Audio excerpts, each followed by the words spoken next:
got you, bro. I got you.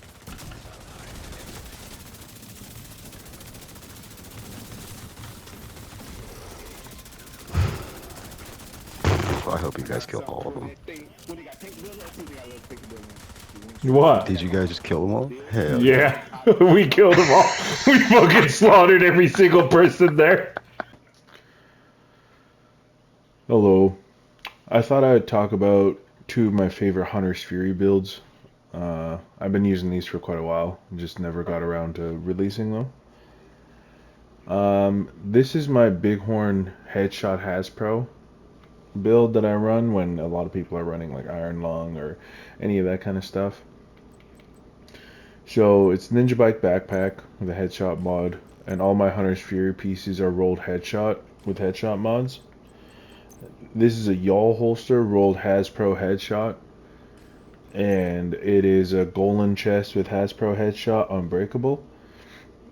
Uh, the choices behind these was just to give me a base value of where is it? 40% hazard protection, right? So when I use my booster hive, I'll be at a cool 83% Hasbro, so it helps out a lot. Dark zone drop has expired. And yeah, this is just what I use when people are just lighting me on fire or using rye foam, that kind of stuff, because it still hits really, really hard. Um, and if you don't know what Hunter's Fury does, is enemies within 15 meters receive a debuff, amplifying your weapon damage against them by 20%. And then killing a debuffed enemy with your weapon disorients other enemies within 5 meters and amplifies weapon damage by 5% for 10 seconds, stacking up to 5 times.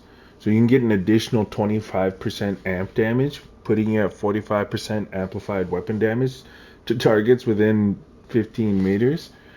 So that's how you end up hitting so hard with this build. Because Bighorn is essentially just giving you 150 crit damage just for landing headshots, which is an additive damage bonus. And it really, really takes advantage of the multiplicative damage bonus you're getting from Hunter's Fury.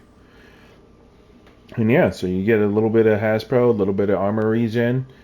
And if you want the armor on kill and health on kill from Hunter's Fury, if you've never used those in the Dark Zone before, I had to find this out the hard way, was if you want those things, you have to shoot the person on the ground with your gun. You can't run up and melee them. Otherwise, you won't get the armor on kill and health on kill. But yeah.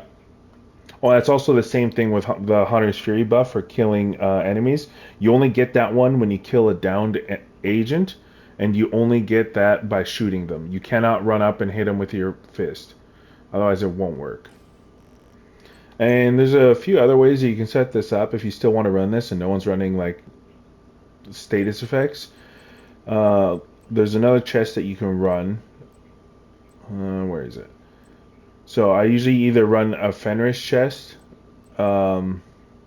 with Hasbro headshot. I don't have one with weapon handling, which is what I would prefer. Or you can run it with an everyday carrier that has headshot weapon handling, because both of those are really good options. And if you don't need like the hazard protection from Yawl, you can also swap to a salvo holster rolled headshot. I'd prefer a blue one. I don't have a blue one yet for a headshot. I've just not been lucky enough to get one. But yeah, those are some of your options. But if you find that the 85% hazard protection is not enough, you can also just swap one of your Hunter's Fury pieces to hazard protection. That's kind of why I kept this one. And I also like having 2 reds on my builds.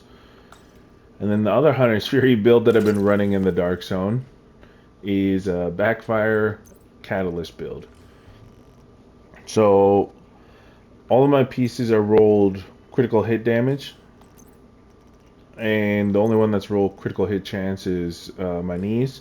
Just because Catalyst doesn't come with a critical hit chance roll on it, right? So, and yeah, you also take huge advantage of Backfire's 200% critical hit damage bonus.